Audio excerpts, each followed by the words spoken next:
Hola, soy Pedro Salinas en otro episodio de Después de todo, o DDT. Debo confesar que este podcast me da un poquito de flojera, pero bueno, gajes del oficio. Uno regresa a Lima y después de esta historia larguísima, uno dice, ya, por fin, la paz, la tranquilidad. Vamos a ponernos zen, ¿no? Acabó esta historia. Y con un final de película. Final de película. Con un papa que contribuyó proactivamente, aunque con un perfil bastante bajo, a ponerle fin al sodalicium. Con un papa que contribuyó a exterminar a esta organización sectaria de características mafiosas.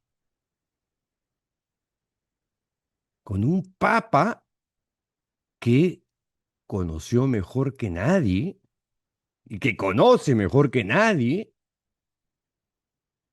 a la secta y que padeció en carne propia las campañas inmundas de la secta por parte de sus medios alacranescos y de este ecosistema ofídico que todavía existe, ¿no?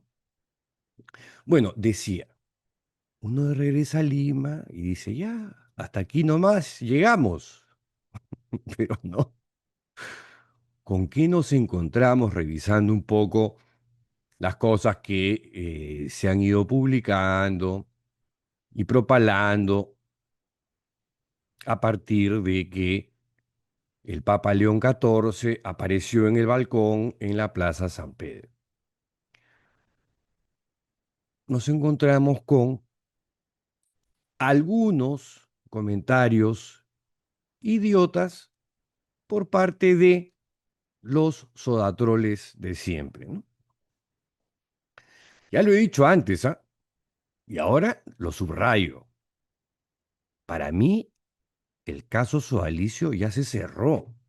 Ahora sí, con lápida y todo. La lápida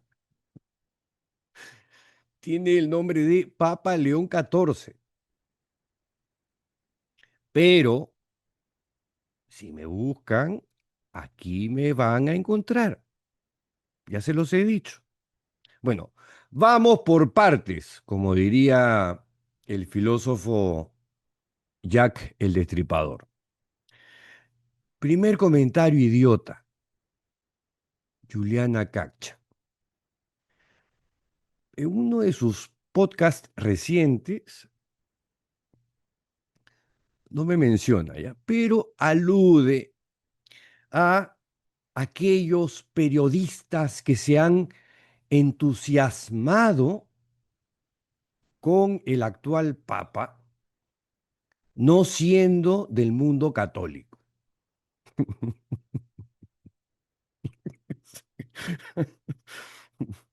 Que le impresiona que personas que no comulguen estén alegres y felices con la elección de este Papa y que opinen encima sobre el tema, sin ser expertos, sin ser especialistas, sin ser vaticanistas y qué sé yo. Bueno, eso se llama libertad de expresión. Según Juliana Cacha, que pareciera casada con un secretario de Luis Fernando Figari o algo así, estos comentarios entusiastas podrían tener algún fin subalterno o algo por el estilo. Algo hay detrás de todas maneras, ¿no?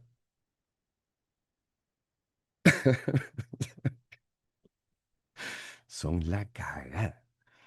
Como por ejemplo, como por ejemplo, el intento de apropiarse de su imagen.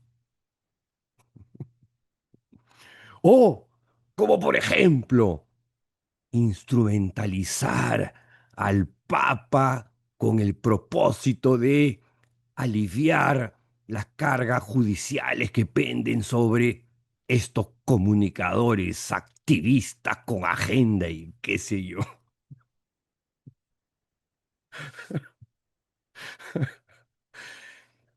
Oye, estamos en el Perú. Acá las instituciones judiciales de Tecnopor que tenemos, por más papa peruano o nacionalizado peruano que exista, no se puede hacer nada. O como por ejemplo, utilizar lo sagrado con fines profanos. Y tonterías por el estilo, ¿no?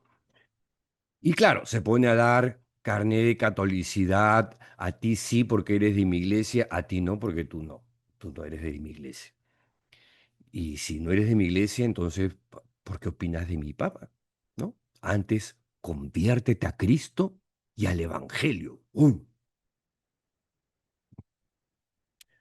Algo que jamás, por cierto, nos pidió el padre Jorge o Papa Francisco, y tampoco el entonces obispo de Chiclayo, luego cardenal y ahora Papa León XIV,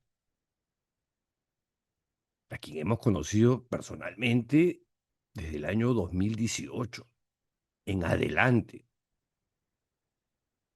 Y ahí pueden dar fe no pocos exodálites o gente no creyente como, sí, Paolo Gas, José Rey de Castro, Óscar Osterling, José Enrique Escardo, entre tantos otros que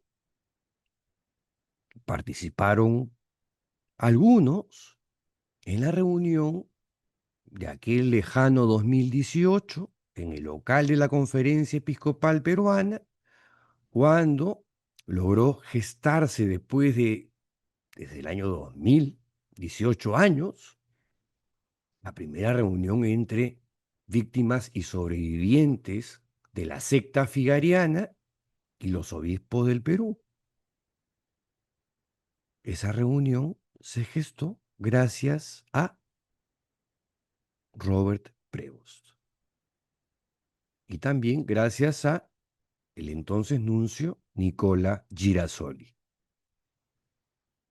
Segundo comentario idiota.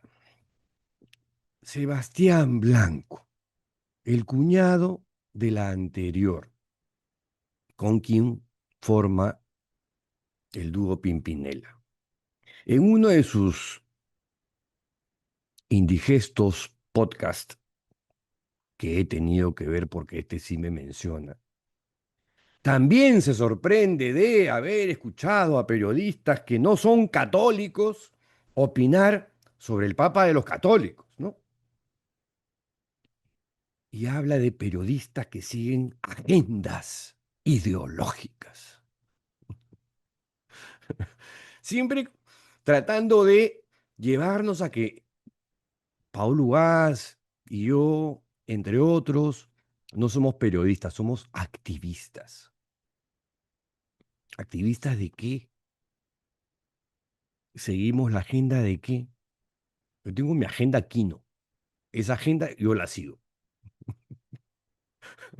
Otras agendas no sé a qué se refiere. Eh, y tampoco formo de ninguna cofradía, caviar o algo por el estilo, algo que se le asemeje, no. Soy liberal, y eso sí lo he dicho innumerables veces. Desde que inicié mis pininos en el periodismo, así, añazos, siempre he dicho lo mismo. Soy liberal en lo político, en lo económico, en lo social. Ya.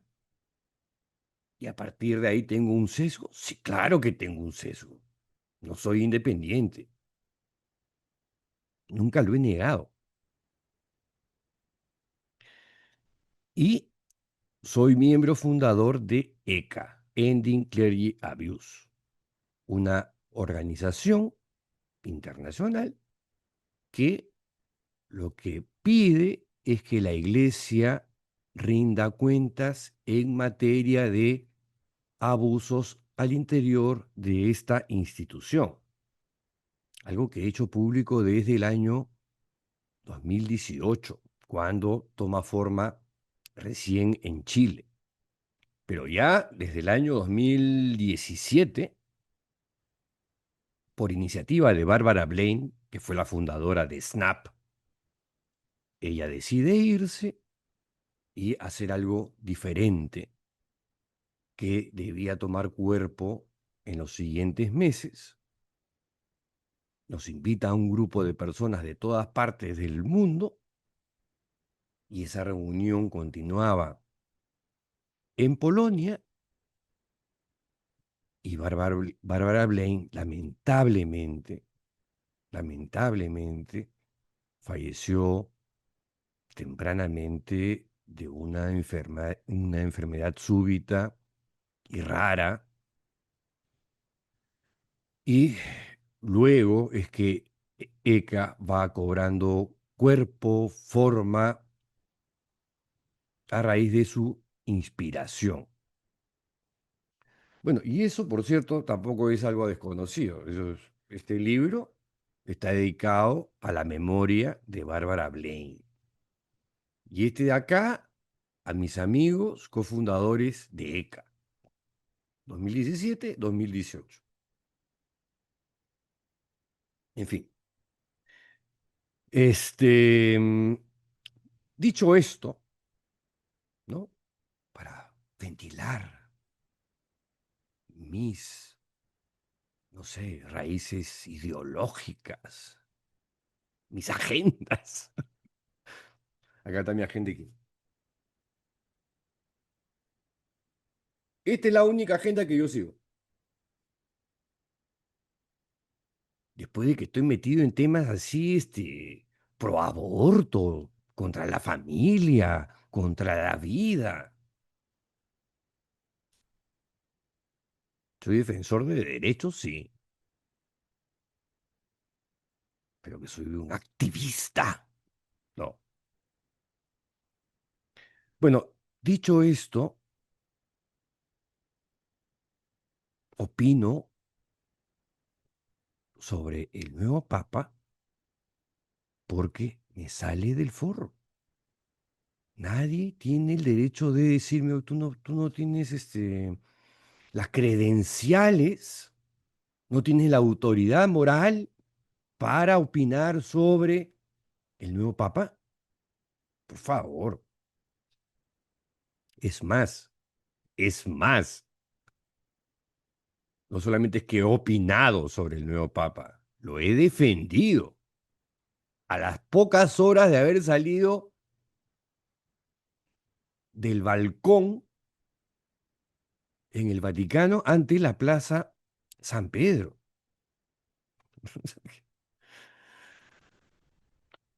Y lo he hecho, lo he defendido por un asunto de justicia y de gratitud. Porque él, como el arzobispo de Lima y también cardenal Carlos Castillo Matasoglio, desde sus respectivos lugares se compraron el pleito de los sobrevivientes del sodalicio. Se pusieron del lado de las víctimas, se pusieron en los zapatos de las víctimas y no se asustaron ante este monstruo grande y pisafuerte. No, no se asustaron. Uno con un perfil más público, como fue el caso de el arzobispo de Lima y luego cardenal Carlos Castillo Matasoglio, y con un perfil reservado, discreto, pero eficiente, como parte de la Conferencia Episcopal Peruana, primero, como cardenal prefecto del dicasterio para los obispos después, y bueno, ahora es papa. Y en esta defensa no he estado solo, ¿no? Ha estado Paolo Ugaz, la periodista norteamericana Elise Allen, Jordi Bertomeu, el comisario para la liquidación de los bienes del sodalicio, y que en ese momento estábamos en el Vaticano, y desde el Perú, el obispo de Chiclayo. Y después yo no he visto una defensa más activa, digo, por parte de cardenales y miembros de, del clero peruano. ¿Ah? No, no niego que los hayan habido, sí. Pero escuderos como los que aparecieron así inopinadamente porque estábamos allá, utilizando además una campaña, la misma que había orquestado el sodalicio en su momento, en septiembre del año pasado, en los días previos al cónclave, y claro, y después ha sido utilizada esta campaña de enmierdamiento del sodalicio contra Robert Prevost por toda la fachosfera de la extrema derecha o ultraconservadora católica, ¿no? Sí, porque ahí, como dice Juliana Cacha, yo tampoco creo que hayan izquierdas y derechas, no es un partido político de la iglesia. Lo que sí hay son corrientes, lo que sí hay son facciones, y eso es algo creo que no se puede negar. Bueno, pero lo cierto es que en ese momento pocos fueron los que defendieron al nuevo papa de los cañonazos de caca.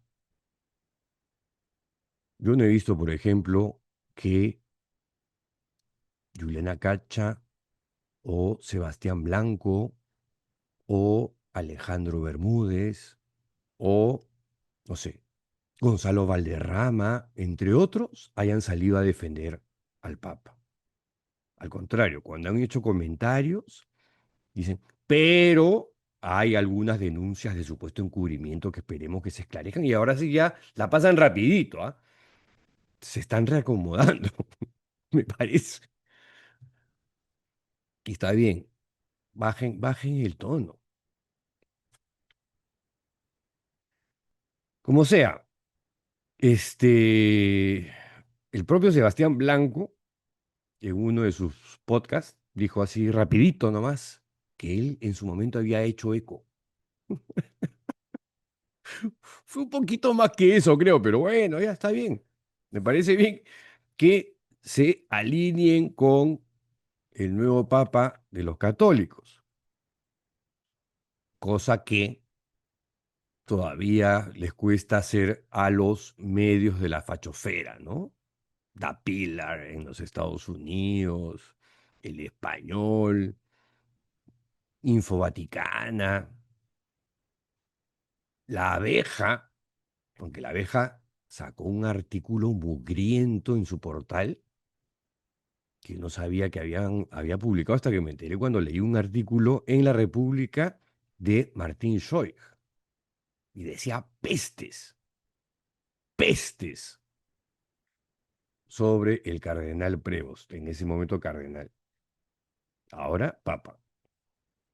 Bueno, Sebastián Blanco ha vuelto a las andadas con esta vaina de la foto primicia, que de primicia no tenía nada, que incluso guachafosamente con sello de agua publicó esta cosa ultraconservadora, rancia y casposa que se llama El Español.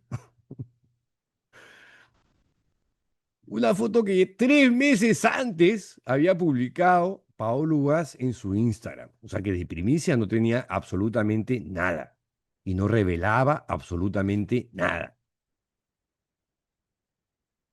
sino un momento celebratorio de un grupo de personas.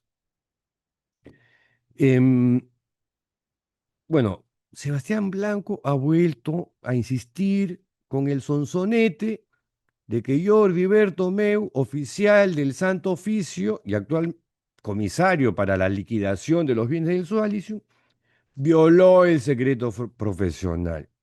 y que nos filtró información a Paolo Ugaz y a mí cuando ha quedado establecido que quien sostuvo el interrogatorio con nosotros cuando vino la misión Scicluna Bertomeu en julio del 2023 fue el arzobispo de Malta, Charles Scicluna. Él es el que nos confronta, sin nombrarlos a ellos, sobre información que ellos habrían dado, ¿no?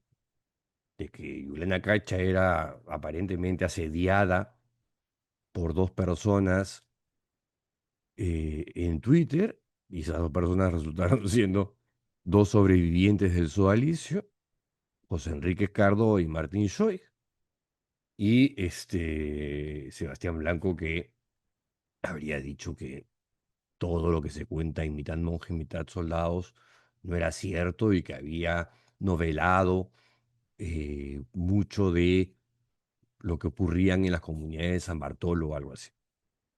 Fue Scicluna, Charles Scicluna. La verdad que si ese proceso continúa, yo espero que me citen como testigo, ¿no? Lo mínimo,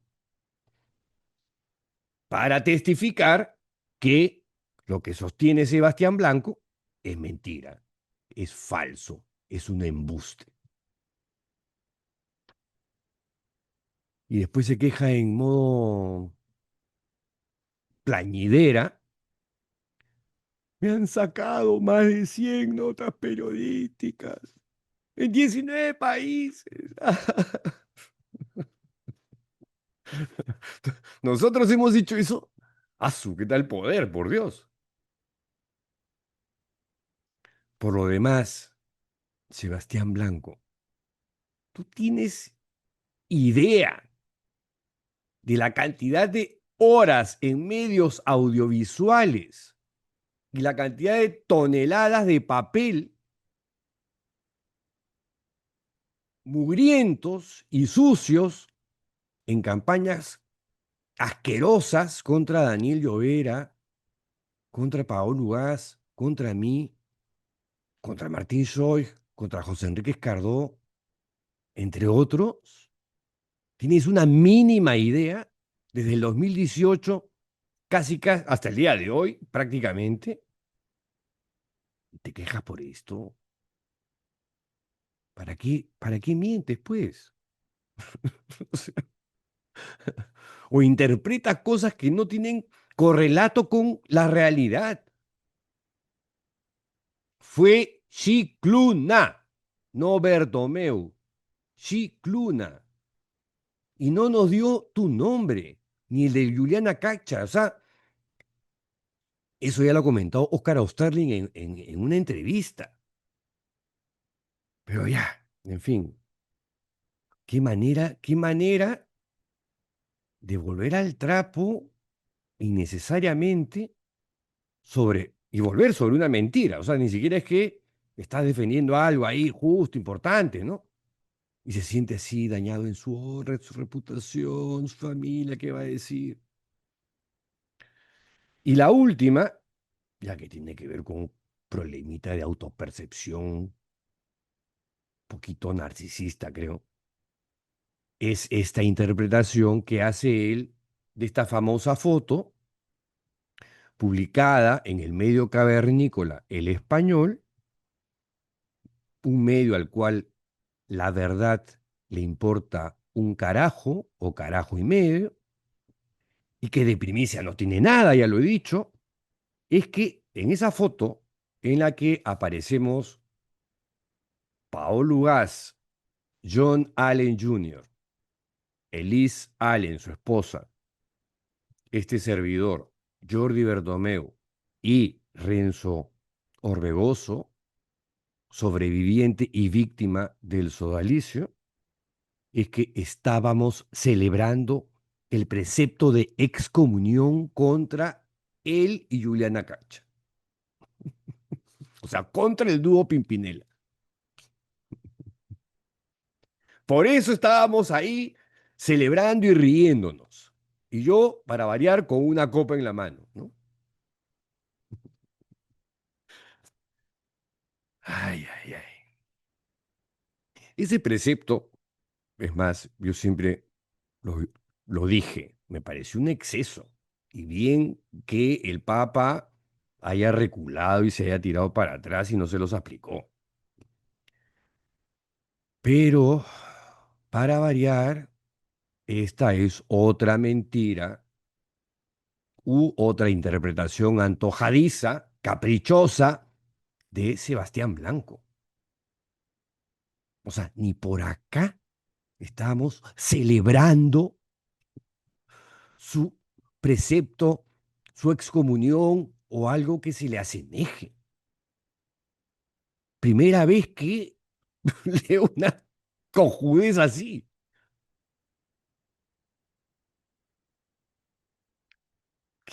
¿Qué manera de inventarse teorías de la conspiración donde no las hay? Claramente no las hay. Eh, Otro conspiranoico por ahí ha dicho, no, estaban celebrando la expulsión de no sé quién del Sodalicio. Tampoco. Estábamos celebrando, sí, un reencuentro amical. A Ellie Salen yo la conozco desde el año 2016. La conocí en Lima, me contó su condición de ex fraterna, metida en el periodismo, algo que nos identificó, Nexodali te metió a periodista, como también ocurrió en su momento con Camila Bustamante, ex sierva, metida al periodismo. Y sí, justamente ese tipo de cosas son las que nos llevan a perseguir, ¿no? Cuando ves la cola de la rata, buscas a la rata, pues, hasta cazarla. Pero han visto en esta foto algo que no era más que un reencuentro amical. A John Allen yo lo conozco desde el año 2018. Y esta reunión, que sí fue en su casa, fue invitado también Jordi Bertomeu, que en ese momento ya no era parte de la misión Cicluna Bertomeu, y ha sido alguien cercano a las víctimas, algo que no quiere ver esta gente. Alguien que fue empático con las víctimas. Pregúntenle al otro asistente a esa reunión, Renzo Orbegoso. No, pero la conspiración va siempre por delante, ¿no? Las víctimas que se jodan. A las víctimas codazo por aquí, codazo por allá. Nunca, nunca hablan de las víctimas ni sobrevivientes. Es alucinante. No, es realmente increíble la manera de inventar fábulas y cojudeces y teorías de la conspiración donde no hay nada de eso. Y luego menciona también las palabras mágicas para reafirmar estas teorías idiotas. Activistas, agenda, la foto, esa foto es una prueba irrefutable del delito que le quieren imputar a Jordi Bertomeu y que confirma su versión del supuesto delito de la violación del secreto profesional. Una vez más, fue Cicluna. Y acá una pregunta al aire, ¿no? Porque ya, ¿quién, quién le pagó sus viajes a Roma? ¿Cómo sostienen de manera permanente a un abogado en Lima y a otro que le presenta demandas a Bertomeu ante la Rota Romana? Porque eso debe ser caro, presumo. O sea, yo he tenido que vender mi patrimonio, que era poquito, pero digamos, mi patrimonio, para solventar buena parte de esta historia durante todos estos años. Y cuando no he podido, he pedido ayuda a amigos o, como en esta última oportunidad, en este último viaje al Vaticano, a ECA, que nunca le había pedido nada, y a la mula para hacer la cobertura del cónclave. Esto lo saben todos quienes me conocen. Y lo digo públicamente porque no me acompleja, no me hace sentir mal, ni menos, pero sí ha habido un costo muy grande para sostener una guerra desigual y larguísima en el tiempo. Y eso cuesta plata, que a mí me ha costado de mi bolsillo en buena cuenta. Salvo que me digan pues, que son herederos de una superfortuna. Y si no me responden, la verdad, ya a estas alturas me da lo mismo, porque para mí, entiéndanlo bien, ¿ah? El caso Sualicio de verdad ya se acabó para mí, ya se cerró. Pero si me siguen jodiendo la vida, yo no me voy a quedar callado.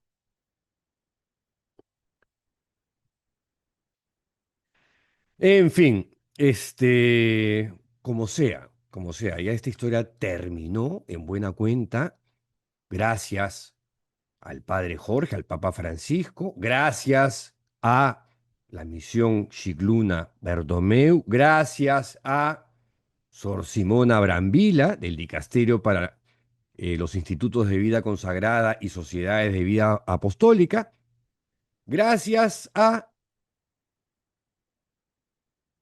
Carlos Castillo Matasoglio, arzobispo y cardenal, arzobispo de Lima y cardenal, y al ex directivo de la Conferencia Episcopal Peruana, luego cardenal prefecto para, para el dicasterio para los obispos, Robert Prevost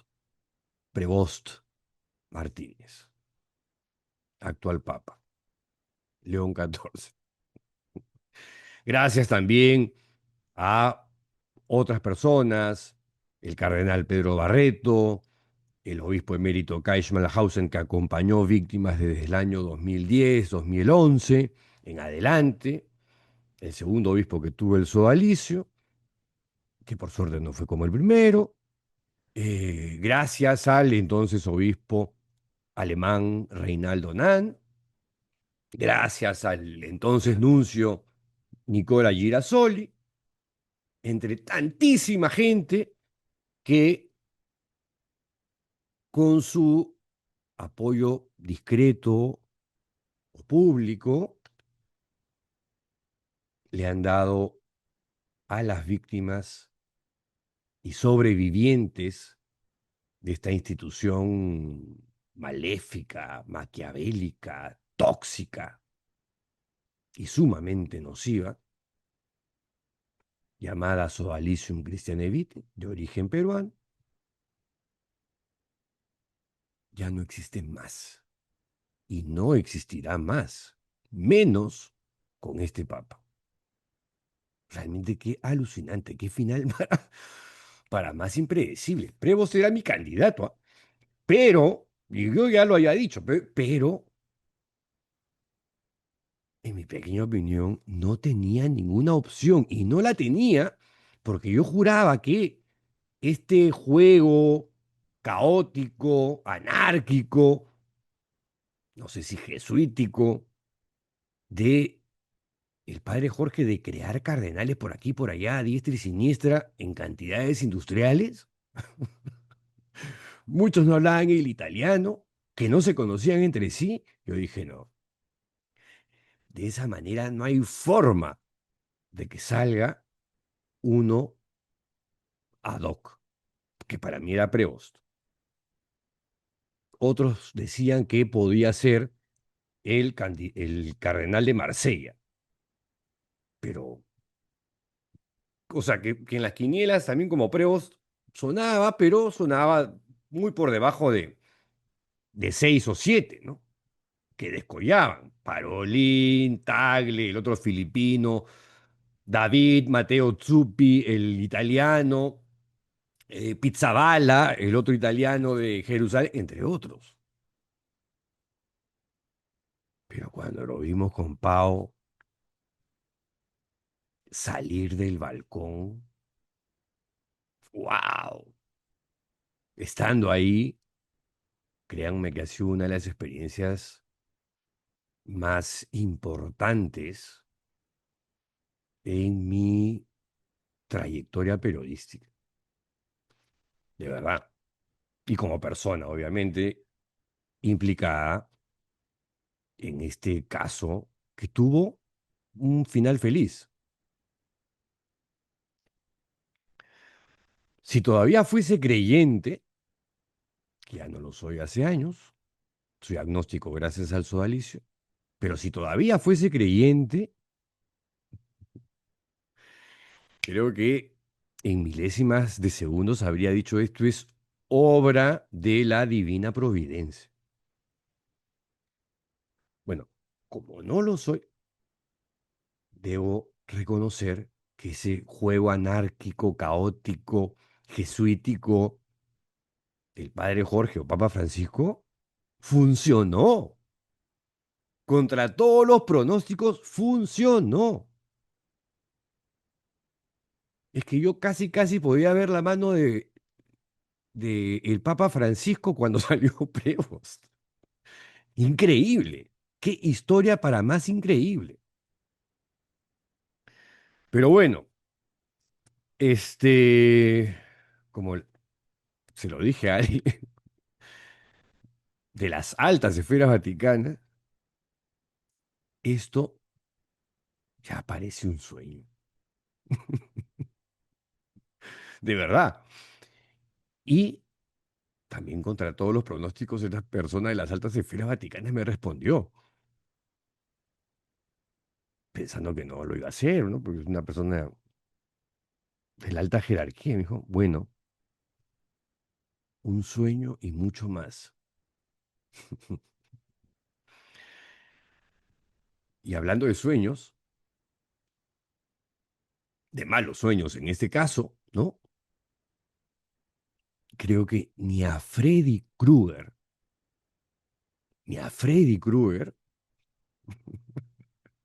con sus peores intenciones, se le habría ocurrido esta pesadilla para el sodalicio.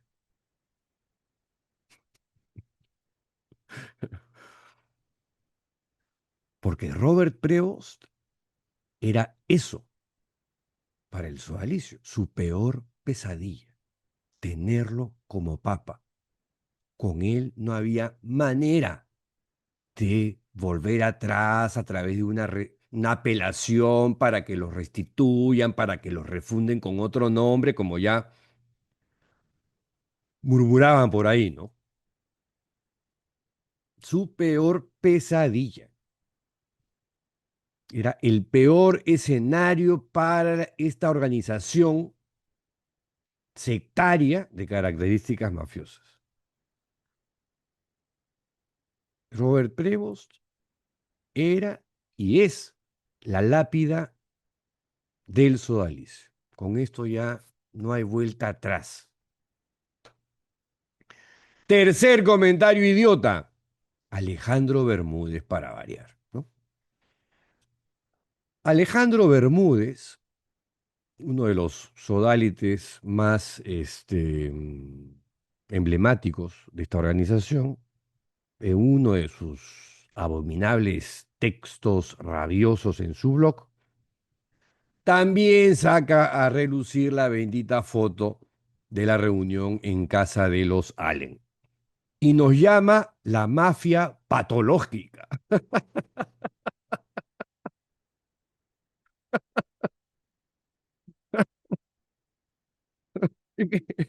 Me da risa por quién habla de patología, ¿no? Bueno, para él discrepa con Sebastián Blanco. Para él no estamos celebrando el precepto penal contra Sebastián Blanco y Juliana Cacha. No, no, no, no, no, no se equivoquen. Para él lo que estamos celebrando en realidad es la destrucción del sodalicio.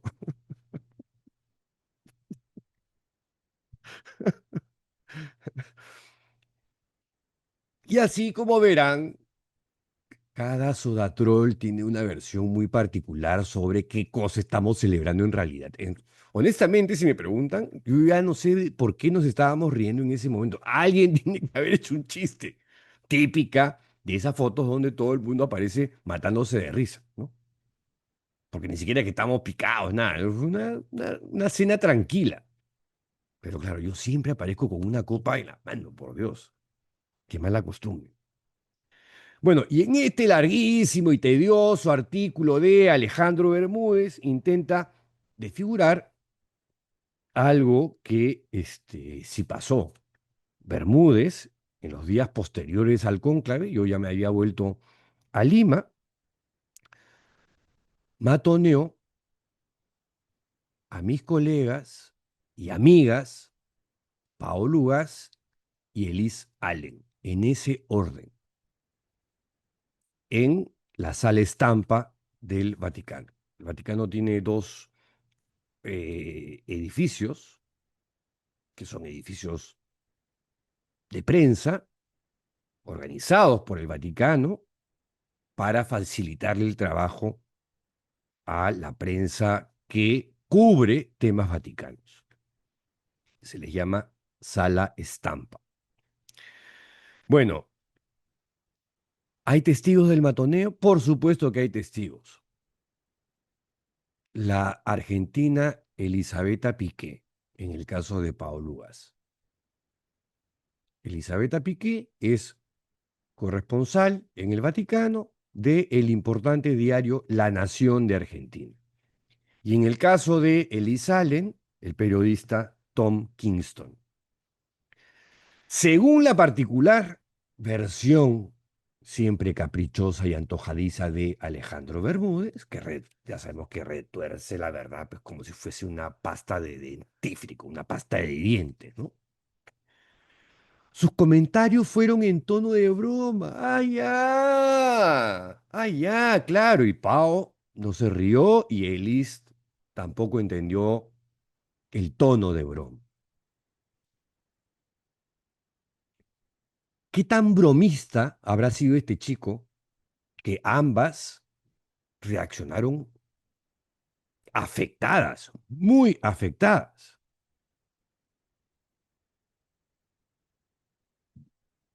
Y ambas se fueron, ¿no? Una a sentar la denuncia ante la gendarmería, ante la policía, porque la broma de Bermúdez parece que fue pues, un poquito mal interpretada. Y la otra de ellas se fue a hacer la denuncia ante la sala estampa.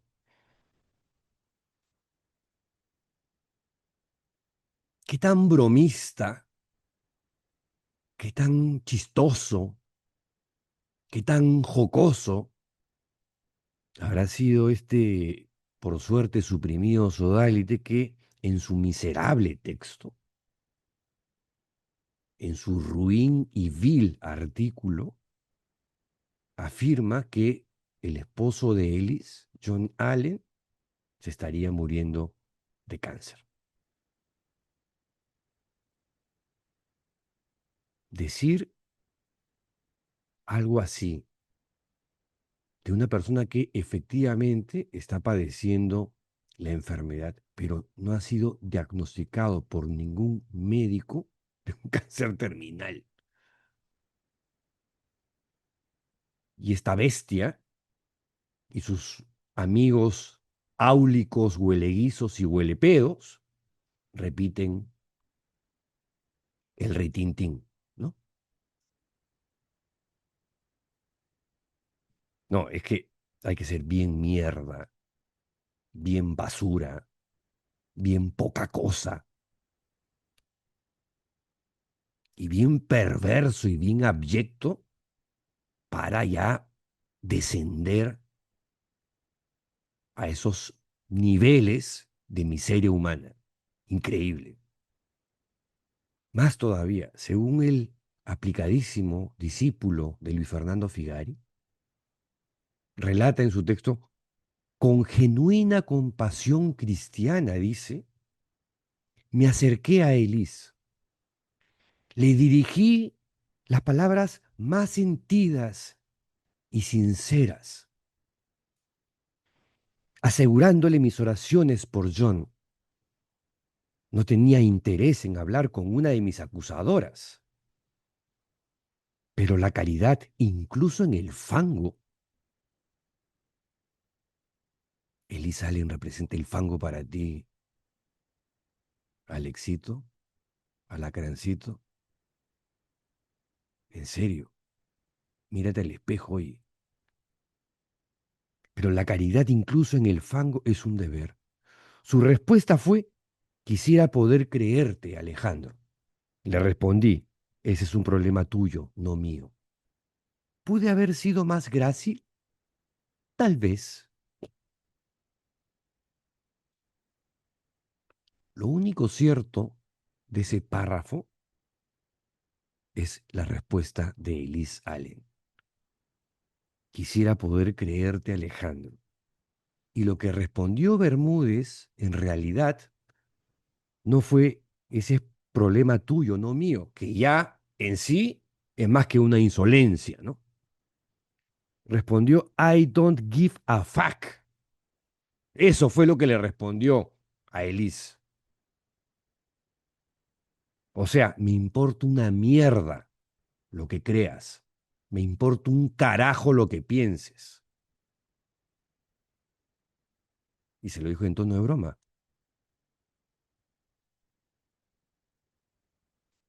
Ah, con tono de genuina compasión cristiana, de repente. Perdón, perdón. ¿Qué tal pusilánime, carajo?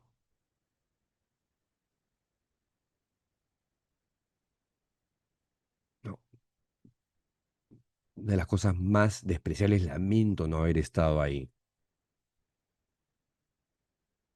Por eso lamenté venirme antes cuando me entero de esta historia. No, bien cerrado el sodalicio, carajo. Bien cerrado. Bien expulsado Alejandro Bermúdez. Bien suprimida esa organización. Porque Alejandro Bermúdez encarna mejor que nadie el talante sodalite de las mentiras y el matoneo. Es un reflejo de esa puñetera y por suerte desaparecida organización.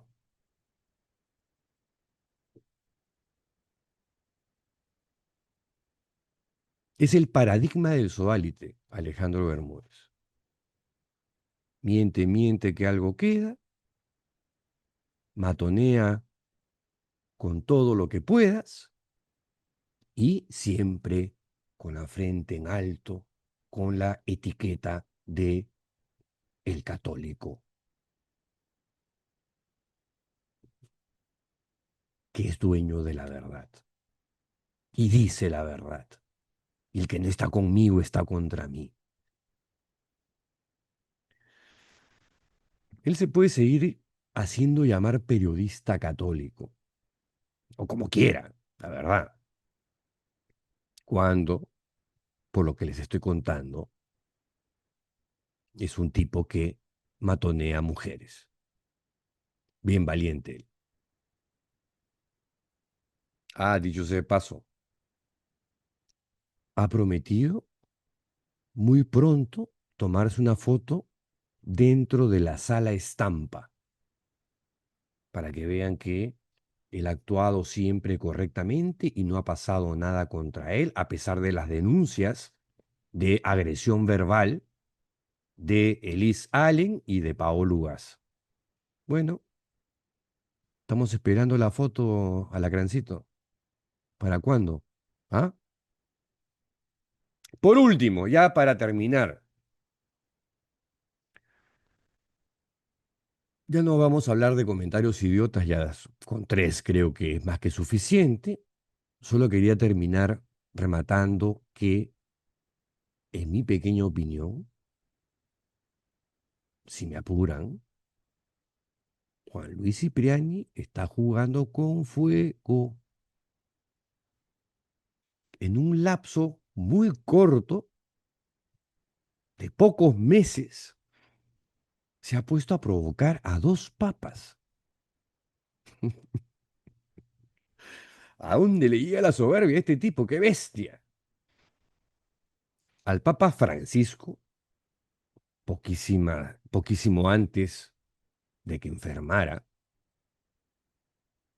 cuando apareció vanidosamente para que su amigo Rafael López Aliaga le pusiera su chapita en la solapa, que terminó siendo una estaca en el corazón de Nosferatu. Y le costó la revelación de una verdad incómoda para él, pero que él mismo provocó y que él solito se la buscó, que él no quería que se supiera, pero a partir de ahí la historia se hizo conocida, gracias al periodista español Íñigo Domínguez.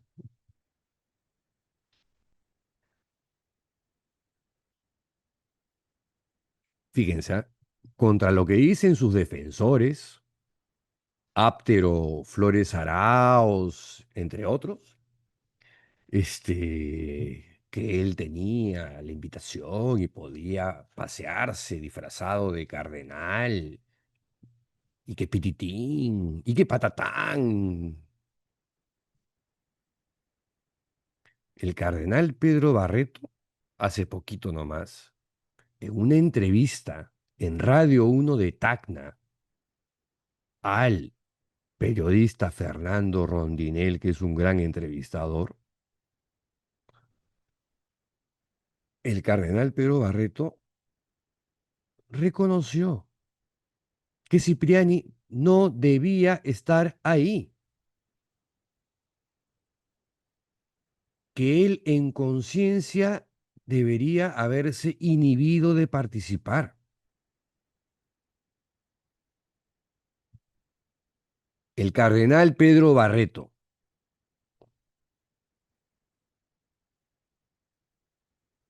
Más todavía, luego de ello, que fue un escándalo, tal escándalo que él mismo lo sintió porque cuando la prensa italiana, cuando el asunto escala a la prensa italiana, la Repubblica, il Corriere della Sera, il Fatto Quotidiano, la Stampa, hasta los diarios del interior, el regional y qué sé yo, la Sicilia, tocaron el asunto al día siguiente. Ups, ese día prefirió no asistir a las reuniones pre-conclave porque el tema escaló con Roche. Con Roche. Pero bueno, se zurró en el precepto penal del Papa Francisco, que todavía pende sobre su cabeza. Que se haya muerto el Papa no significa que haya perdido vigencia. Y él lo sabe. Y lo peor para él,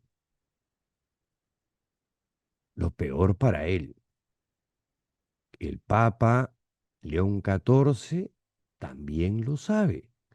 Lo sabe porque cuando yo en el 2018, cuando me reúno con Monseñor Nicola Girasoli y Monseñor Robert Prevost,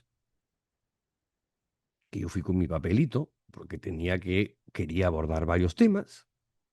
Sí, el principal era lo de la reunión entre obispos y víctimas. Pero el primer tema que puse sobre la mesa fue el escándalo Cipriani. Y esto fue en septiembre del 2018, porque yo en julio de ese año, 2 meses antes, junto con Rosa María Palacios y Juan Carlos Cruz, tramitamos la denuncia de la víctima de Cipriani.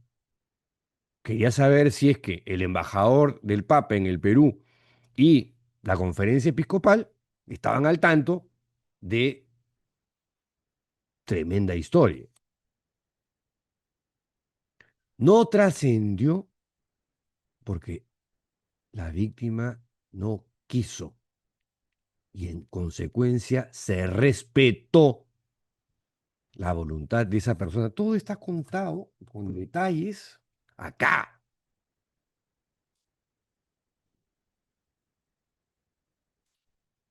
Pero si Cipriani se zurra en el Papa y en sus preceptos, es problema de él, pues. Yo creo que eso le va a jugar en contra, si me pregunta. Creo. Porque no es que el nuevo Papa pues sea el cardenal de Suecia Arborelius o el de Hungría Peter Erdó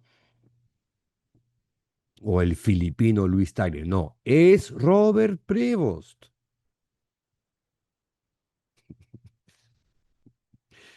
Si alguien conoce al sodalicio y su gente o al cardenal Cipriani y cómo suele comportarse este, es Robert Prevost. De los 133 han escogido a uno que conoce las virtudes y los defectos del Perú, a los buenos y a los malos en la Iglesia Católica en el Perú.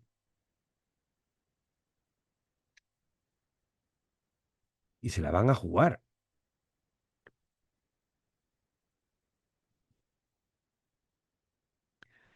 En fin, en fin, en fin. Escucha, Juan Luisa, lo que te estoy diciendo. De verdad, de verdad. Es un consejo. Ah, y no sé si lo estás haciendo, pero amarra a tus perros.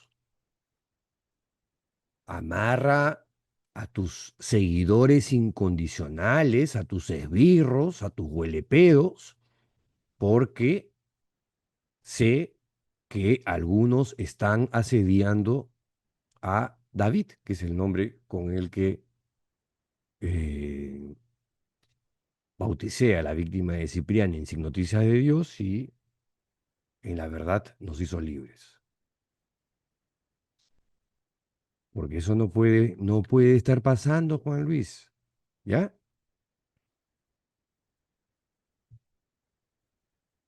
O sea, dejen de asediar a la víctima. O sea, eso no se hace, ¿ah? De lo contrario, yo presumo que esos esbirros le están haciendo un flaco favor a su amiguito Juan Luis Cipriani. Flaco favor. No es una advertencia lo que estoy haciendo, ¿ah? Simplemente estoy haciendo notar algo que no debería pasar. No debería pasar. Ni los asedios a la víctima, ni que Cipriani siga en plan muerto el Papa, salgamos a tonear. No, salgamos de peña, salgamos de farra. No, tienes un precepto penal, cúmplelo. O presumo que el nuevo Papa podría tomar cartas en el asunto.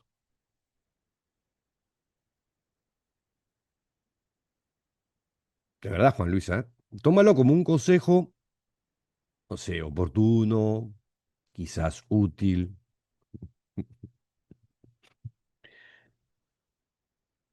Claro que si fueses humilde, lo tomarías en cuenta, ¿no? Pero como no lo eres, sé que lo vas a desoír. Pero si te mantienes en tus 13, entonces atente a las consecuencias. Porque no has pasado piola nuevamente usando insignias cardenalicias, vistiéndote como cardenal, participando en la misa de inauguración del pontificado. Hay fotos hoy. En fin, ya para terminar. Solamente quería decir que sobre este nuevo Papa, León XIV, a pesar de que no soy del mundo católico, permítanme una opinión desde mi condición de agnóstico y decir que aun cuando estamos al inicio de un pontificado que todos presumen que será largo, de 15, 20 años, qué sé yo le tengo fe a este nuevo Papa. En serio. Y le tengo fe porque Robert Prevost, independientemente de que sea el Papa León XIV, es una buena persona, es un buen hombre. Y a pesar de que no conozco mucho de su gestión en Chiclayo, por la forma en que lo aman en Chiclayo, asumo que ha sido un gran pastor y también ha sido un buen gestor. Algo raro en un cardenal de la Iglesia Católica.